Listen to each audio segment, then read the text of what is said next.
Hello and welcome to Loppy Loves. If you haven't been here before, my name is Lauren and on this channel I talk about my life as an immigrant in Iceland. In today's video I am going to be talking about New Year's in Iceland and how it's celebrated, or what my experience of New Year's in Iceland has been over the last 7 years. Yeah, I think this is my 7th New Year in Iceland. This is the 6th New Year since I've moved here, but I also was in Iceland for New Year's Eve the year before I moved here, so it's my 7th in a row. And I'll also go over some of my New Year resolutions and my hopes for next year, but that'll be at the end of the video. But before we start, I need to give a shout out. Thank you so much to Susan for your coffee donation. I'm always blown away whenever someone is willing to donate to my page. Yeah, just thank you so much for your support. If you would like to donate, you can buy me a coffee. The price starts at £3, I believe, and I'll put the link in the description below. Not necessary, but it's just amazing when someone does. It really makes my day. So thank you, Susan. Super generous of you, and I hope you have a lovely New Year.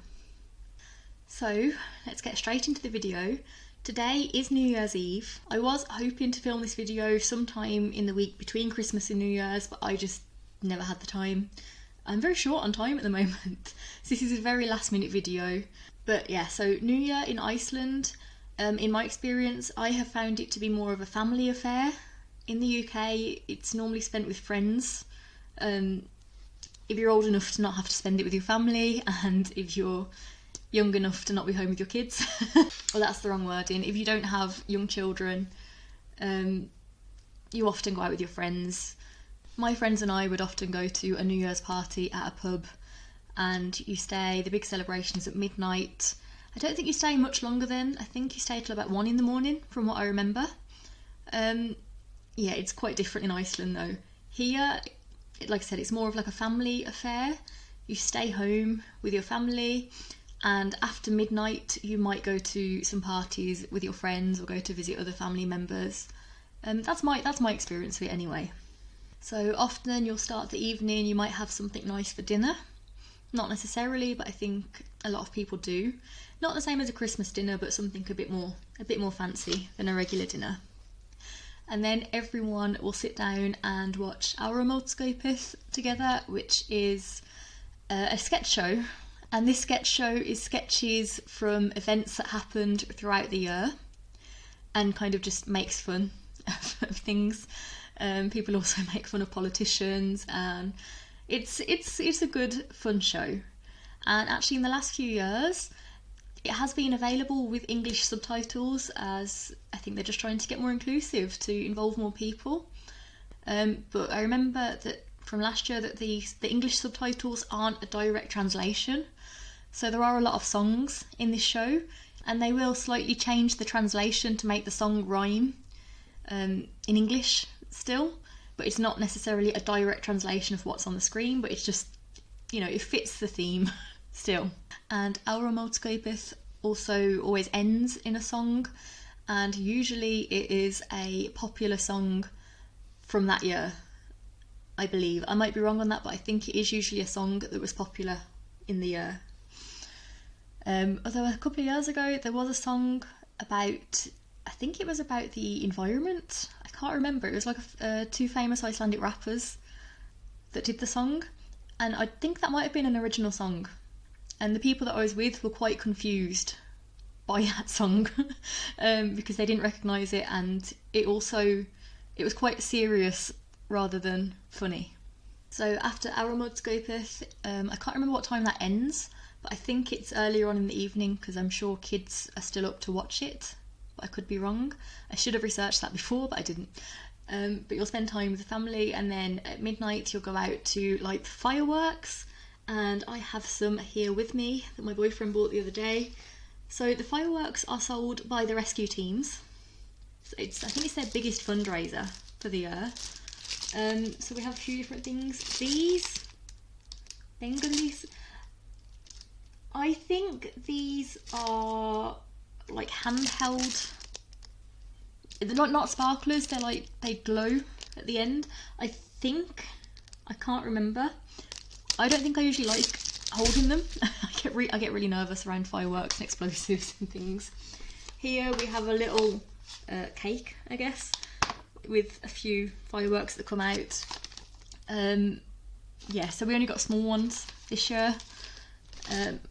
Sirion said all of the big ones were sold out, and I'm quite glad about that because I do not like having fireworks in my home. And then the thing that we get every year is sparklers.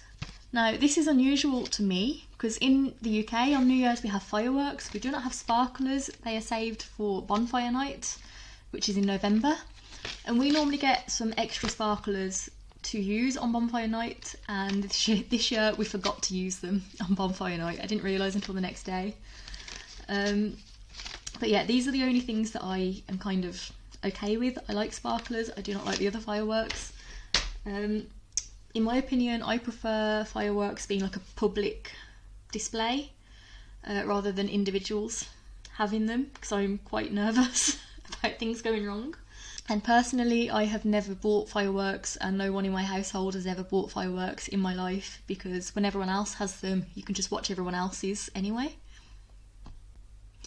And I remember a few years ago, it was advertised that the rescue teams were given the option to donate enough money to plant a tree in a forest in Iceland instead of fireworks, as a kind of eco-friendly alternative to fireworks, because not everyone is thrilled about them, like myself. But they don't seem to do it anymore, so I don't know if that was just a one-off for that year, or maybe it didn't sell very well, I'm not too sure. But I haven't seen it advertised anywhere since then, and my boyfriend didn't see any advertising when he went to buy fireworks the other day. And at the fireworks sale you can also buy safety equipment like safety glasses, ear protectors. I'm not really sure if you can have some gloves. I'm not really sure if they sell those. I've also seen first aid kits as well. So safety is promoted here, not necessarily followed in my experience. And when it comes to lighting the fireworks, this is a very scary time for me, honestly. In the UK, if we have fireworks on bonfire night or New Year's, I guess, we go into our back garden, light the firework. Everyone is very far away from the firework, and the person lighting will run back immediately after lighting it. Here, people go out onto the street, and lots of people from all the houses will be quite close together. They will light fireworks on the street next to all the cars that are parked there, and quite often I see very, very young children lighting the fireworks. And the adults are supervising them, but not very well. Like they're still standing back and just letting the kid go and light it and saying like, "Come back," and that terrifies me every time I see it. And the first New Year I was in Iceland, I was here by myself in Reykjavik. I was so scared. There were fireworks going off everywhere around me, and I felt like I couldn't get away. And people also tend to light little bonfires on the street, which again is really weird to me. It's like the first New Year that I was here, I walked back to where I was staying, and just on the street, randomly on street corners, just the middle of the street, there were just a few people gathered around a tiny bonfire.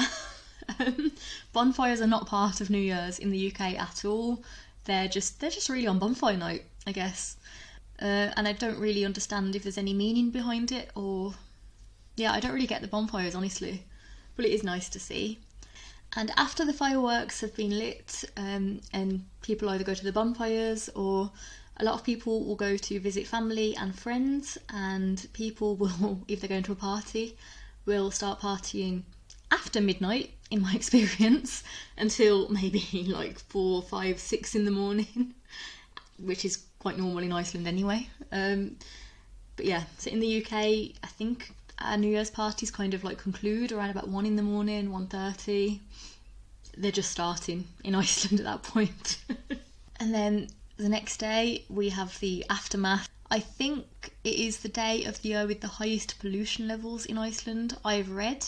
I'm not too sure how accurate that is, but there is high pollution levels because of the amount of fireworks.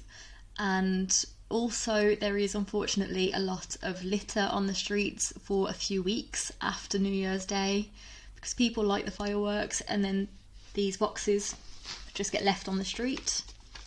I don't really see a lot of people going to pick them up after, and it's a shame to see. And then the snow comes and it just gets frozen under the ice, and you might still see some of the cardboard packaging in the spring. So yeah, it's not really nice seeing the aftermath of it, but it is what it is.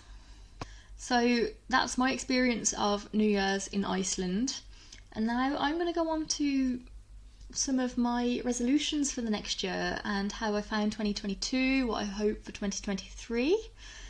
Last year I took, instead of New Year's resolutions, I had a word of the year, which is what Jewellers Academy, who I'm doing my course with, they recommend for your business, but also to fit in other parts of your life.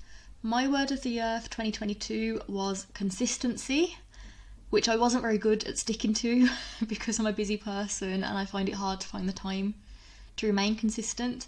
For 2023, my word of the year is strength. I've had a really difficult year this year, and next year I hope it's a lot better, and I hope I manage to handle things a lot better than I have this year. But I think I can fit it into my business as well. I want to build a strong brand. I want my products to be strong and long lasting, But I did also make some resolutions for this year, which I didn't have last year. So I do have a few resolutions regarding my channel. I would like on this channel, if possible, to reach 1,000 subscribers, which is a big stretch target. But only about 2 months ago I hit 100 subscribers, and yesterday I woke up to 200 subscribers in the morning, and I think it's currently at 204, and it's growing every day, so that'd be amazing if I could. On the Loppy Loves Eco channel, which is my other channel that you can check out if you haven't already, I would like to hit 100 subscribers by the end of the year. And also something that I want to start doing for this channel is live streaming, which is really scary to think about, really intimidating, but I want to push myself to do that. So I did make a Twitch account a few days ago. It is just Loppy Loves, so you can go and follow me if you're on Twitch. I haven't used it yet. I have never used Twitch, so I need to get used to it a bit.